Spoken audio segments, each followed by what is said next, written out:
Reels वाली बहू। प्रज्ञा को रील्स बनाने का बड़ा ही क्रेज है और वो दिन भर रील्स बनाती रहती है।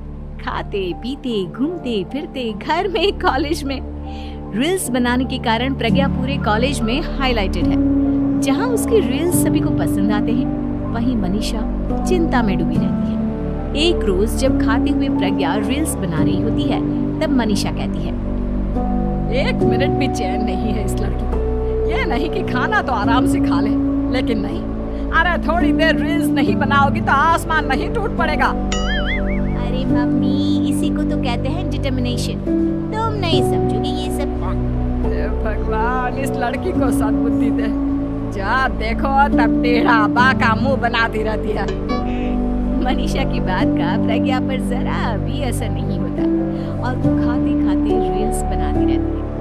दिन बीतने लगते हैं और देखते देखते प्रज्ञा का कॉलेज भी खत्म हो जाता है।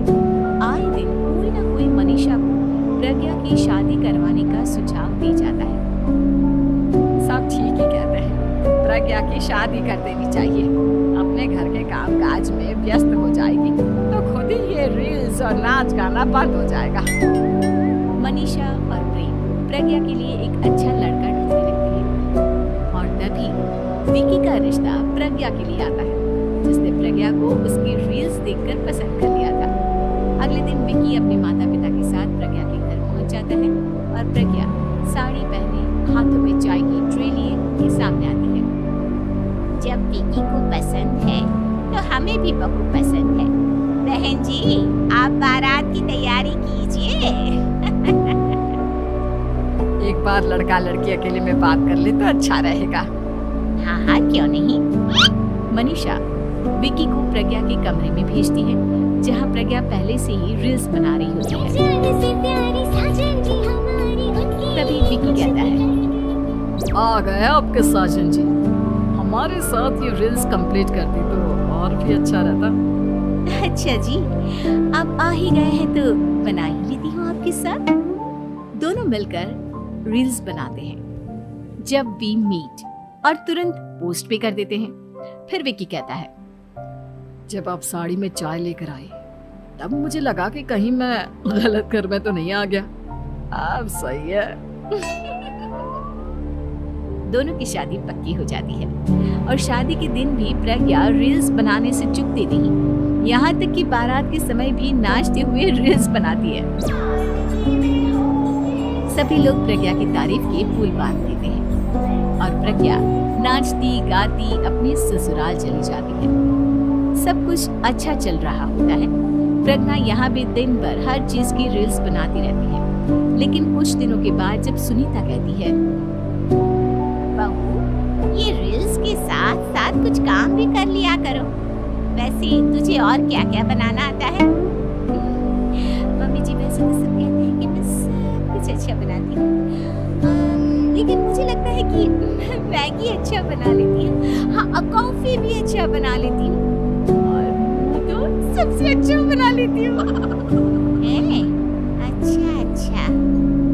सुनीता अपना माथा पकड़ लेती है और कहती है, बहू, कुछ खाना बनाना भी सीख लेती। मम्मी जी, मैं लंबी प्लानिंग कर रही हूँ। जल्दी ही मैं इतनी फेमस हो जाऊंगी कि मुझे पैसे मिलने लगेंगे। हम दोनों सास बहू राज करेंगे, राज। नौकर काम करेंगी और लोगों की तो लाइन लगेगी हमसे मिलने के लिए। तेरा दिमाग खराब हो गया है क्या बहू? हंसी मजाक तक ठीक है, लेकिन इस तरह घर नहीं चलते। जितना जल्दी हो इस घर के तौर तरीकों को सीख लो। प्रज्ञा मुंह घुमाकर चली जाती है और तुरंत उसी वक्त एक रील बनाती है। ये देख सुनीता का गुस्सा 7वें आसमान पर चला जाता है और विकी के घर आते ही सुनीता उसे सब कुछ बताती है। विकी भी अब प्रज्ञा की इन हरकतों से परेशान हो जाता है। तुम टेंशन मत लो मम्मा, मैं देख लूंगा। विकी कमरे में जाता है तो देखता है कि प्रज्ञा रील्स बना रही है। विकी बड़े ही प्यार से प्रज्ञा से कहता है, प्रज्ञा, इन सब के लिए मैं तुम्हें मना नहीं कर रहा हूँ, लेकिन फिर भी हर वक्त तो ये अच्छा नहीं लगता ना। समझने की कोशिश करो, मुझे भी तुम्हारा थोड़ा वक्त चाहिए।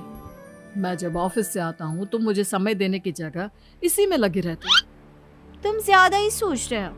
तुम भी मेरे साथ रील्स बनाओ ना, तुम्हें भी बहुत अच्छा लगेगा। तुम्हें इज्जत से कोई बात समझ में नहीं आती क्या? दिमाग खराब हो गया है तुम्हारा इस चकाचौंध से। अगर तुमने अपना रवैया नहीं बदला तो मैं तुमसे दूर चला जाऊंगा। तुम ही रिश्ता लेकर आए थे, मुझे लड़कों की कमी नहीं थी और ना आज है। विकी दरवाजा पटक कर चला जाता है। धीरे धीरे विकी प्रज्ञा से दूर होता जाता है। एक रोज मनीषा प्रज्ञा के ससुराल उससे मिलने जाती है। तब सुनीता उससे कहती है, बहन जी, अब आई हैं तो कुछ दिन यहाँ रहकर जाइएगा, आप ही का घर है।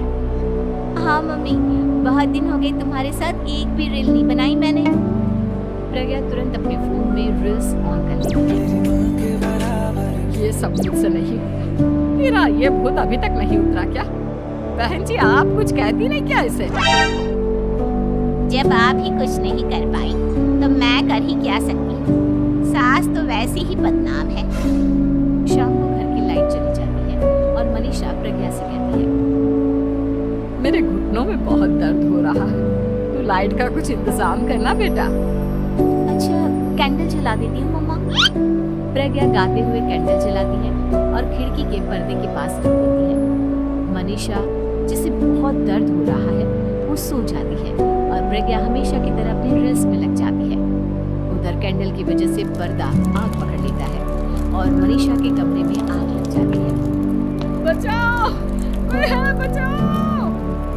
सभी भागते हैं और विकी कमरे की आग बुझाने में लग जाता है, लेकिन तब तक मनीषा आधी जल चुकी थी।